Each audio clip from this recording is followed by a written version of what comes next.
Hi, my name is AJ Bonachella, and I will be discussing chapters 7, 8, 9, and 10. Chapter 7 is about scatterplots, association, and correlation.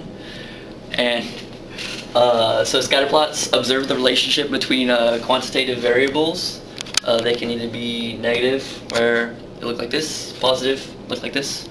Normally they have, some sort of shape to them. We call this the form.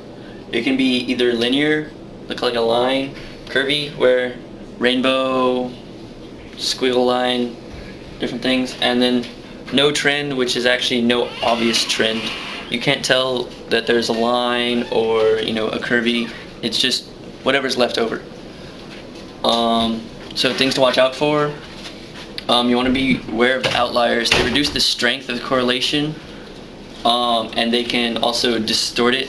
They can pull it up higher, pull it down lower, stuff like that. As usual, your x-axis represents your independent variable and your y-axis represents your dependent variable. The correlation value is the value for the strength of the linear association. So if you have one that looks like this, you have a very strong correlation value. But if you have a few more points out on either side, then where the line was right here, the line will now be pulled out this way. So, and that would give you a lower correlation value. Conditions for your correlation are that both your variables are quantitative. It looks straight enough. For this one, all you have to do is look at it, and if it's in an obvious line, it's passed. If it's in an obvious curve, then you don't want to use a correlation for it. And then outliers, just make sure you watch out for them. Okay, some properties for correlations. The R value, which is equal to the summation of the standardization of x and y. That's what the Z stands for, standardization.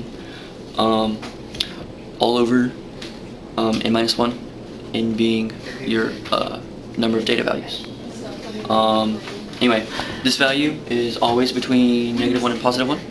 If it's anywhere between -1 and 0, then it's going to have a downward slope. And if it's anywhere between 0 and +1, then it's going to have an upward slope.